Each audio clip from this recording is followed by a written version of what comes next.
وہ پاکستان کی تاریخ کا ایک پہلی دفعہ ایک اس طرح کا منظر قوم کے سامنے آیا. اور وہ کیا ہوا؟ پہلی دفعہ پاکستان کی قوم سڑکوں کے اوپر آئی، لاکھوں لوگ سڑکوں پہ آئے، اور سارے لاکھوں لوگوں نے ایک بات کہی کہ امپورٹڈ حکومت نامنظور. یہ کبھی بھی جو پلان کر رہے تھے، جو رجیم چینج کے پیچھے جو ماسٹر مائنڈ تھا، جنہوں نے ساری پلاننگ کی، یہ کوئی بھی نہیں یہ سمجھ رہا تھا کہ پاکستان میں یہ ہوگا، کیونکہ کبھی پہلے ہی نہیں ہوا تھا. گورنمنٹس گرائی جاتی تھی، مٹھائیاں بانٹی جاتی تھی. تو پہلی دفعہ ایک باشعور، ایک جاگی ہوئی، ایک بیدار قوم سڑکوں پہ نکلی، اور ان کو سمجھ آ گئی کہ یہ کیا ساری گیم ہوئی تھی، اور ان ہمارے اوپر اس ملک کے نامور ڈاکوؤں کو، جرائم پیشہ لوگوں کو مسلط کر دیا گیا. تو قوم کھڑی ہو گئی ان کے خلاف. قوم نے یہ واضح ایک پیغام دیا وہ سہولت کاروں کو، رجیم چینج کے جو لوگ تھے، جو غدار تھے، یہ ملک کے میں کہتا ہوں غدار تھے، جو میر جعفر تھے. قوم نے ان کو پیغام پہنچا دی کہ ہمارے لیے یہ ہمیں بھیڑ بکریوں کی طرح نہ رکھو، ہم اس چیز کو قبول نہیں کرتے، ہم انسان ہیں، ہم وہ لوگ ہیں جن میں اب شعور آ چکا ہے. اور پھر سوشل میڈیا کا زمانہ ہے، اب کسی کی آواز ہی نہیں بند کر سکتے. جس کے پاس موبائل فون ہے اس کے پاس آواز آ گئی تھی. تو اس کے بعد یہ سوچا گیا جنہوں نے یہ رجیم چینج کی کہ جی اب یہ تھوڑی دیر کے لیے چلے گا، پھر یہ ایک غبارے سے، بلون سے ہوا نکل جائے گی. یہ ساری چیزیں ہم نے سنی.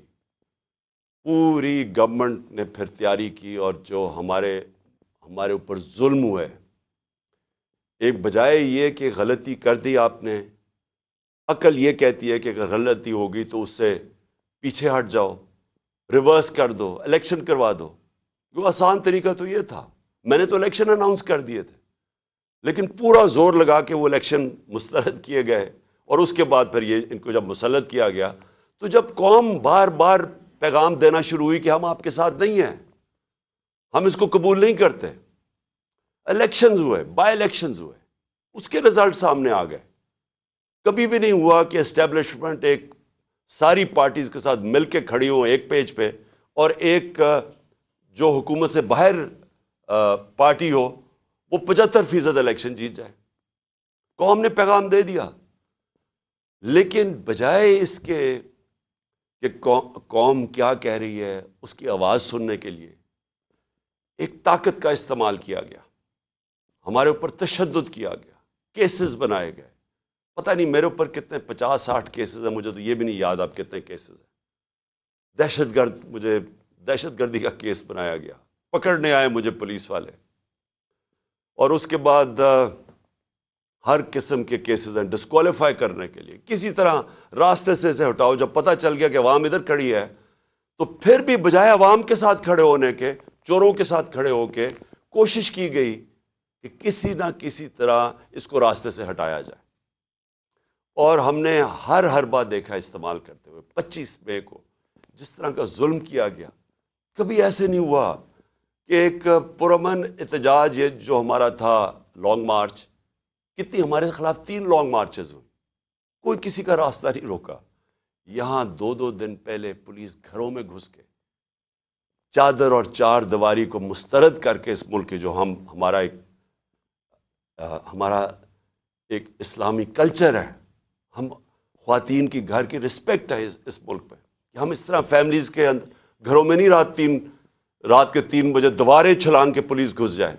وہ گھسی، ان کو پکڑا، لوگوں کو لے کے گئے. 11 سال کے بچے کو پولیس اسٹیشن لے کے، کیونکہ باپ نہیں تھا، اس کو پولیس اسٹیشن لے گئے.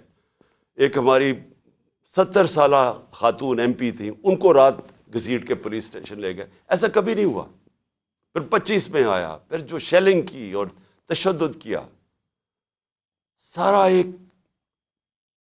ابھی تک مجھے نہیں سمجھ آئی کہ یہ کس طرح کا مائنڈ تھا، یہ کیسا ذہن تھا، کہ بجائے پھر سے عوام کی آواز سننے کے لیے کہ عوام بتا رہی ہے آپ نے غلطی کر دی ہے، نہیں، ان کو ہم بھیڑ بکریوں کی طرح ڈنڈے مار کے ٹھیک کریں گے، یہ مائنڈ سیٹ تھا۔ اور پھر جب دوسرا بائی الیکشن آیا، ساری پارٹیز ایک طرف، اسٹیبلشمنٹ ایک طرف، اس کے باوجود جب 75% الیکشن، 8 میں 7 یا 8 الیکشنز ہم جیت گئے 11 میں سے، اس کے بعد پھر یہ پلان بنایا گیا۔ پہلے بھی ایک پلان بنا تھا